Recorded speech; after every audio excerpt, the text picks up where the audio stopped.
وسيرك عافمات كهذا waar wasiirkii caafimaadkana min hina ilaahay baa caafimaadka hayee shirkiigan jiray saddex qodob oo kaliya tan ka hadlaya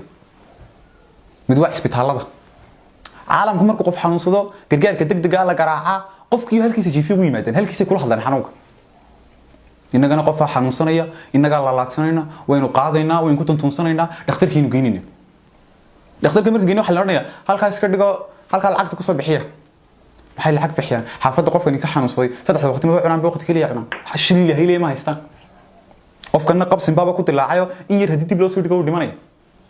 maanta laga bilaabo qof dambo tan yar lacag bixinaya ma jirto dir ilaahay baa lagu shaqeynaya ilaahay wuxuu leeyahay irhamu man fil ardi yarhamukum man fis samaa hadayna inagu isku naxariisanayn waa talabaad waa dhakhaatiirta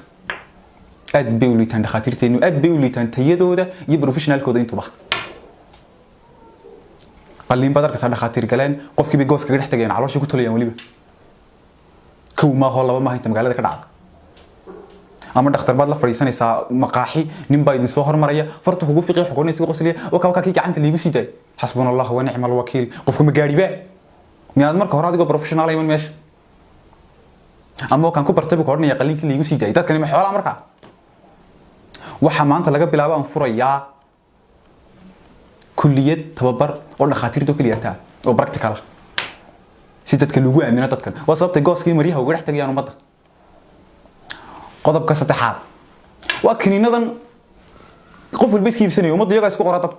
islaam baa mii ka imaanaysa isbitaal bay soo galaysaa waxa oranaysa kiniinkii xali ku ladnaatay dhiba dhanka huruuda laha isna uu dhiibaya waliba kan xamdi ku ladnaato oranaya islaan kale garin buu raacinaya kiniinkeedii kiniin dambe oo qof aan dhakhtar u soo qorino waraaq sidan uu qaadanaya ma jirayo maanta laga bilaabo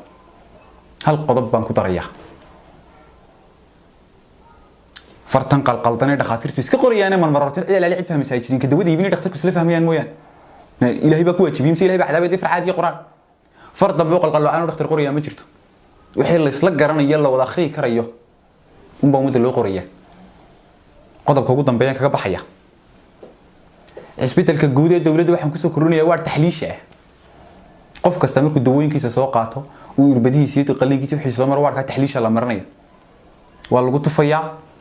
عشر كانوا عبية وإلهي بلا وننزل من القرآن ما هو شفاء ورحمة للمؤمنين ونكون طبقنا أيضا آياته قد بكود مهيب سنة دي كتير والسلام عليكم.